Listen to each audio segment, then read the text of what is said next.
चलिए रुक करेंगे छत्तीसगढ़ की तरफ, जहां के स्वास्थ्य मंत्री टीएस सिंहदेव के इस्तीफा देने के बयान ने प्रदेश की सियासत को गरमा दिया है। लेकिन इस खबर के सामने आने के बाद खुद सिंहदेव ने इस पूरी खबर को सिरे से खारिज कर दिया है। बंसल न्यूज से चर्चा में सिंहदेव ने यह साफ किया कि उन्हें बीजेपी के एक नेता ने धान के बोनस को लेकर चैलेंज किया था, जिसका जवाब उन्होंने दिया है और उनके उस बयान का गलत मतलब निकाला गया। सिंहदेव ने कहा कि सरकार धान के बोनस की पहली किस्त दे चुकी है और जल्द ही दूसरी किस्त भी जारी की जाएगी। तो इस्तीफा कोई नहीं देना चाहेगा, मैं बिल्कुल इस्तीफा नहीं देना चाहूँगा। बात जब टीवी चैनल में कल हो रही थी, पैनल में हम लोग भी थे, वहाँ विपक्ष के एक सीनियर प्रतिनिधि के माध्यम से ये बात आई कि 2500 रुपये जो धान की बात है वो तो ऐसे ही आप लोग कह रहे हैं और सरकार नहीं देगी इत्यादि इत्यादि, जबकि पहला किस्त दिया जा चुका, दूसरी किस्त की घोषणा हो चुकी, 20 अगस्त को दूसरा किस्त उसका होगा और शेष राशि भी मिलनी है।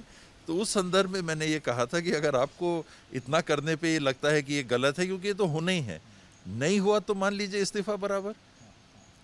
शब्द दूसरे हैं, आज मैं उसको दूसरी तरीके से कह रहा हूँ कि फिर वो तो इस्तीफा ही बराबर हो गया। और जब मुझे मालूम है कि होना है तो मैं तो बड़ी सेफ बात कर रहा हूँ, मैं कोई जोखिम वाली बात इसमें नहीं कर रहा था, क्योंकि तो 100% होना है।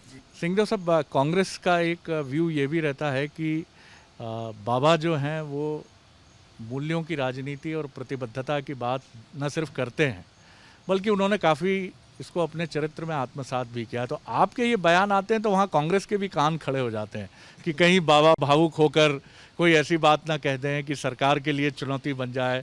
क्या आप क्या कहेंगे इस पर? नहीं, तो उसको उस रूप में नहीं लेना चाहिए। मुझे इतना विश्वास है सरकार के ऊपर कि उस बात को कहा ये मानना चाहिए। गंभीरता उसमें है, गंभीरता उस नाते कि 2500 रुपये हमारे लिए कोई हल्की कही हुई बात नहीं है, 100% कमिटमेंट है जिसको 100% पूरा किया जाएगा।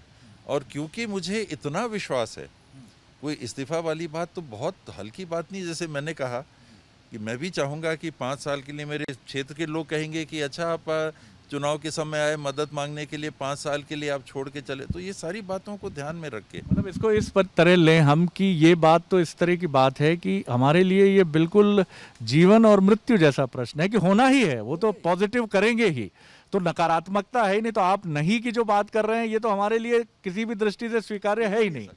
ये उतना वैसा होगा जैसे नहीं रहना, राजनीति में नहीं रहने जैसी बात है। तो मैं तो 100% राजनीति में रहना चाहूंगा, तो 100% 2500 रुपया मिलना है। तो बंसल न्यूज से खास बातचीत में टीएस सिंहदेव ने यह भी कहा कि छत्तीसगढ़ में 4 नेताओं की चौकड़ी है और ये चौकड़ी इतनी मजबूत है कि इसमें कहीं कोई मतभेद नहीं है।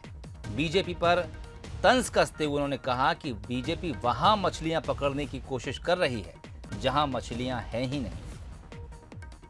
चौकड़ी थी, चरणदास महंत जी भी वहाँ दिल्ली बुलाए गए थे। और हम लोगों में देखिए कारण क्या है, मन में तो किसी के कुछ हो सकता है, हम लोगों में कमिटमेंट हाई कमांड की बात के लिए 100% है कि उनने जो किया वो फाइनल। तो हाई कमांड का निर्णय हम लोगों के लिए, क्योंकि सब हम लोग इसी बात को मानते हैं, इसलिए कहीं कोई टकराव की स्थिति नहीं दिखती कि हाई कमांड ने जो किया वो हमारे लिए फाइनल। तो उनका जो निर्णय है, कप्तान उन्होंने हम लोगों को टीम के लिए उपलब्ध कराए हैं, हमारी भूमिका प्लेयर के रूप में अपना योगदान देना है। तो हम सब प्लेयर के रूप में अच्छे से। फिर भी सरोज पांडे जी कुछ उम्मीद लगा के बैठती हैं? नहीं, सरोज जी तो वो ऐसी जगह मच्छी पकड़ना चाह रही हैं जहां मच्छियां नहीं हैं।